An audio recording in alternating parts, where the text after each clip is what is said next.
My name is Jerry, along with Kyle and Joaquin, presenting on the topic obesity.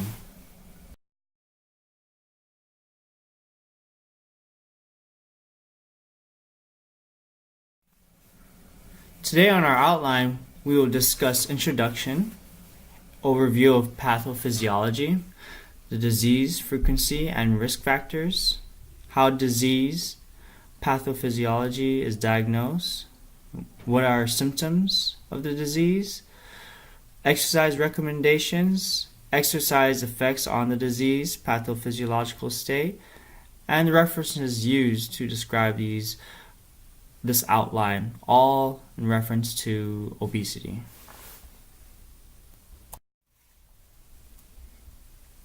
Starting with our introduction, the World Health Organization, also known as the WHO or WHO, defines obesity and morbid obesity as abnormal or excessive fat accumulation that may impair health. The WHO classifies obesity by a person's weight divided by the square of their height in meters, which is referenced as body mass index or BMI, as shown on the right hand side of your screen. As you may see, the third column from the right shows a BMI greater than or equal to 30 defines obesity, whereas the last column shows a BMI greater than or equal to 40 defines morbid obesity.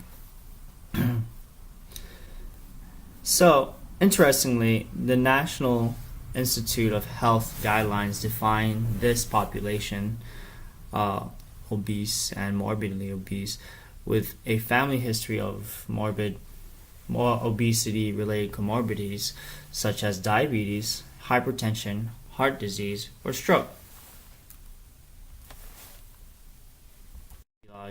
Physiology of obesity. Obesity results from long-standing positive energy balance. Positive energy meaning consuming more energy than expended. In addition to positive energy balance, genetics plays a significant part in explaining responses to overfeeding or weight loss in metabolic lab settings, which points to variation in inheritable control of food intake, fat storage, and energy expenditure. Other factors that adds to genetics are gender-specific, genetically determined, and increased in age. Overall, the decrease of obesity predicts the morbidity and mortality for a long list of common afflictions in humans.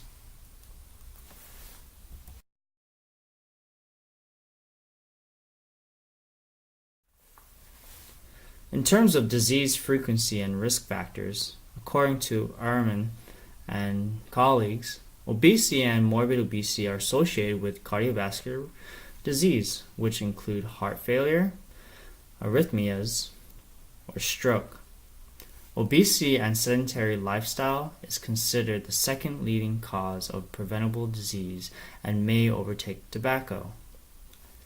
Other risk factors include diabetes mellitus or mellitus, metabolic syndrome, hypertension, dyslipidemia, breathlessness, sleep apnea, gallbladder disease, etc. So, how is disease, or in this case obesity or pathophysiology, diagnosed? One way can be through lab testing screenings for elevated cholesterol and triglycerides, as well as LDL and HDL levels, diabetes and fasting blood sugar, clinical or subclinical hypothyroidism, in other words, thyroid stimulating hormones and free T4s.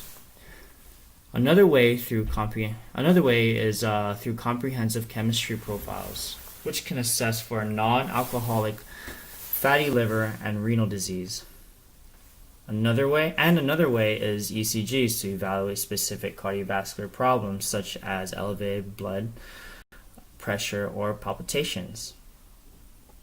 Lastly, graded exercise. So, what are the symptoms of obesity? Well, symptoms can be identified through the height and weight, providing the calculation in the previous slide, aiming for BMI or body mass index. Another symptom would be through waist circumference. As you can see here on the bottom or on the top right hand screen, identifying health risk from low to moderate to high is a chart that compares women and men in the different inches in waist circumference, which correlates with low, medium, high risk. Body fat measurements are another way you can identify symptoms, looking at body fat. This can be done through body impedance monitors, underwater weighing, skin folds, or DEXA. Overall, the Surgeon General states that BMI be added to blood pressure and pulse as a routinely recorded vital sign because further evaluation and management of obesity and its related comorbidities depend on it. What's interesting about this is that a lot of people follow it, and that you'll see it in research studies, many research studies for that matter.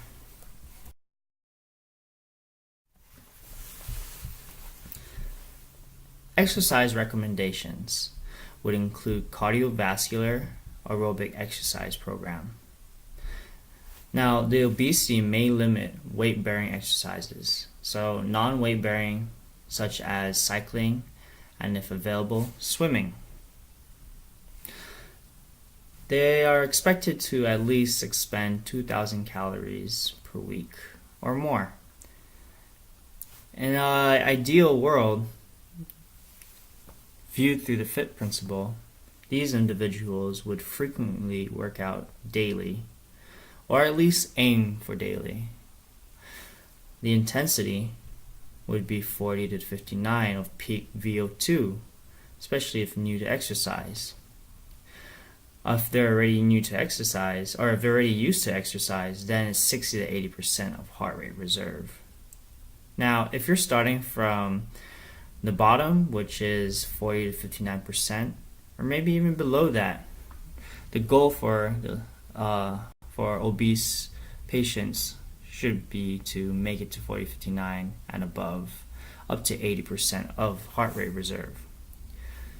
The type of exercise in the FIT principle is aerobic or cardiovascular exercise, specifically cycling or swimming. This is most important because of the joints cushion while with each impact.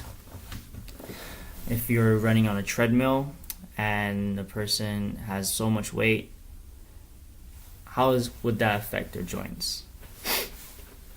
So cycling or swimming is, I would say, a recommended starting point for obese patients before moving on to high impact workouts.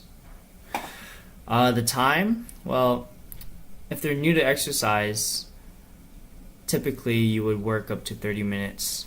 You can start off working up to 30 minutes, working in 5 to 10 minute bouts. The target, of course, would be to 60 and 90 minutes per day. Effects of exercise on diabetes pathophysiological state.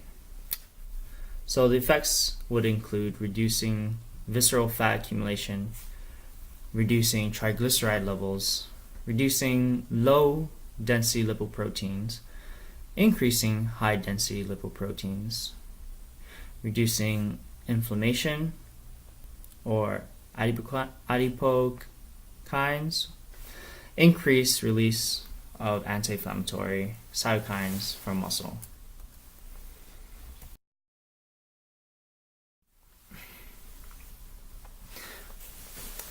Now, Series and his group of researchers provided a good example in his study on some effects of exercise. In his article titled Cardiopulmonary Function and Exercise Capacity in Patients with Morbid Obesity, His cross-sectional study prospectively analyzed cardiopulmonary functional capacity in a group of patients with morbid obesity and in a group of healthy volunteer controls of normal body weight. Normal and healthy meaning BMI of less than 27. Now, the sample size was about 55 morbidly obese patients of both sexes. As far as healthy individuals, 30. The methods he used as a baseline characteristic used DEXA, and for exercise used VO2 max. He measured VO2 max on a treadmill test using a modified bulk protocol. Now, Series and his group found that although the baseline characteristics such as age, sex, or height showed no difference, the patients showed high energy consumption necessary to improve or to move their large mass, to include the following variables: cardiac frequency, which basically means heart rate, systolic blood pressure, oxygen consumption or VO2, and ventilation per minute, expressed as VE. This metabolic cost determines the reduced exercise capacity they suffer, as reflected in the short duration of their tests. To clarify, these obese patients basically succeeded their tests with a submax effort. They basically weren't able to last as long as the control group, who can last up to 12 minutes. That's what they meant by short duration of their tests. And this figure shows the reflection of the author's findings with cardiac frequency, again also known as heartbeat or heart rate, identified in the top left. Systolic blood pressure, identified on the top right. Oxygen consumption on the bottom left. And ventilation per minute, expressed as VE, bottom right.